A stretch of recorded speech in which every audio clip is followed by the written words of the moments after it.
Hello again, fellow truth seekers. It's a beautiful day in Texas. It has been a gorgeous day. I know the groundhog saw his shadow, and there's 6 more weeks of winter. But who made the groundhog?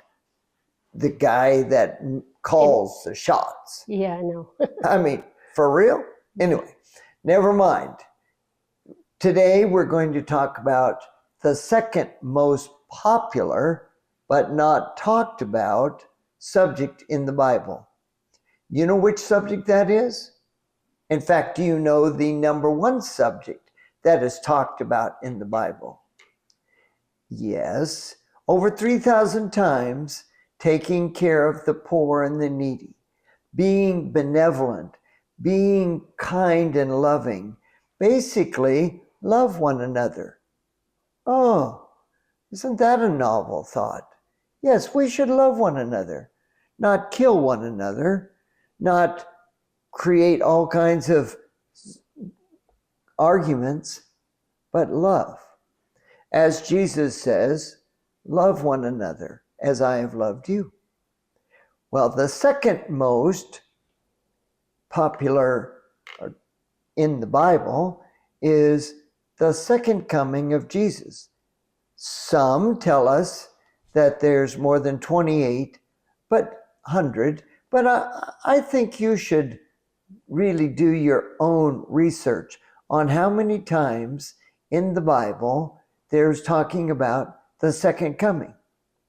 But because that is, in our opinion, a definite current project of all of us, is to talk about the return of the King. Okay, let's do it. Yes. So the return of the King is soon. But Jesus used the word soon very often. Quite a bit. Yeah. But there's a catch there. Soon, Peter says, there's a day is to 1,000 years, and 1,000 years is to a day. So there's been 2 days since Jesus left. In God's world. In God's world. Yeah. That's pretty soon, if you ask me. Mm-hmm. So in the 2 days, that was since Jesus, which was 32 AD, all right? 2 days is 2032 AD. That means in 6 years, there's going to be an event. We don't know the exact day, but I got a feeling as much as everybody knew the first time to the day, I'm sure Jesus will talk to the Father and they'll reveal that at the right time.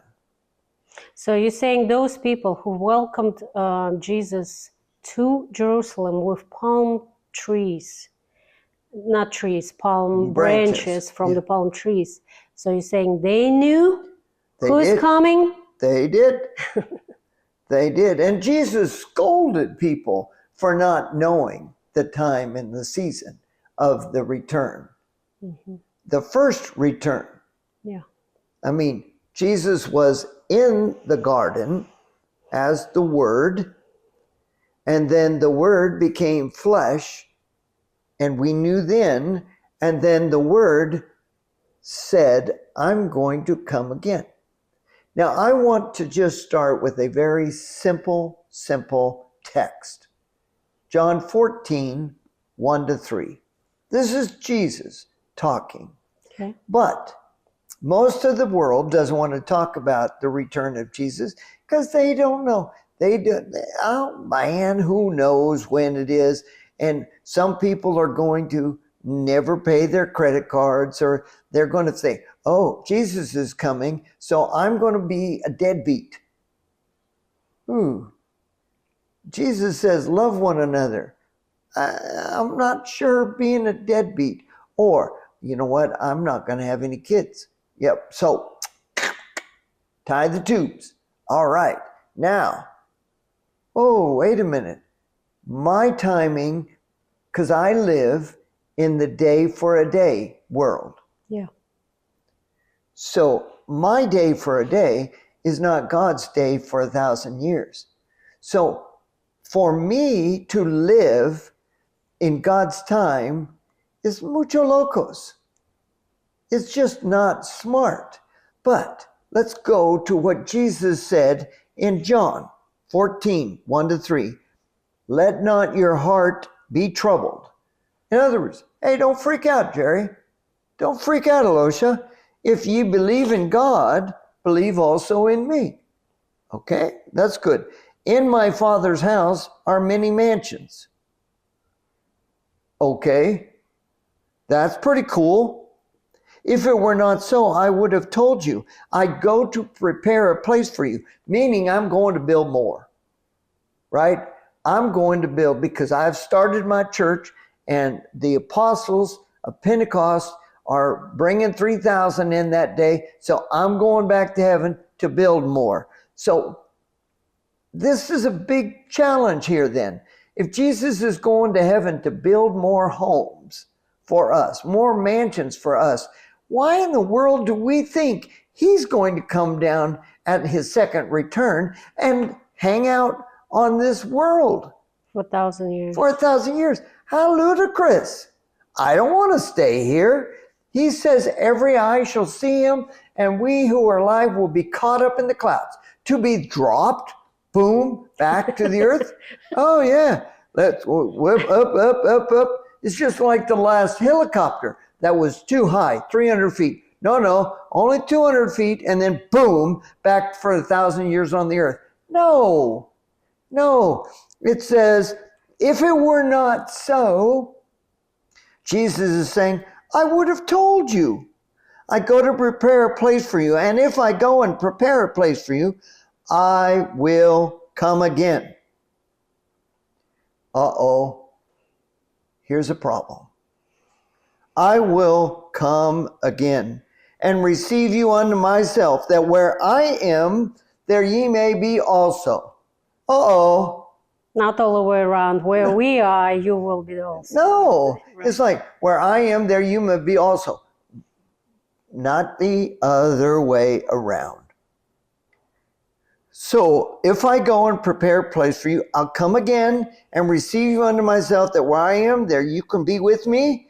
And whether I go, ye know, and ye know the way. Because Jesus says, I am the way, the truth, and the life.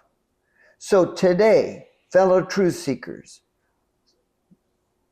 first words of Jesus, don't be afraid. Don't freak out, Jerry. I'm going to heaven to make you a house. And if I go and make you a house, I'm coming again to take you to where I am. Now, isn't that good news? Oh, yes. Shouldn't we be telling everybody? Right. I mean, folks, in Jesus' time, in God's time, it's 2 days. 2 days. Wow. I'm excited. Mm-hmm. We may even be, because the times and the seasons, it says, if you know the pink in the morning is the sailor's warning, and pink at night's the sailor's delight. If you know that, Jesus says you should know the time of my return. So today, fellow truth seekers, we're going to spend a variety of lessons all on the return of the King. Thank you and have a blessed day. And from now on, keep an eye out. Jesus may be sooner than you think. Yeah. Have a blessed day.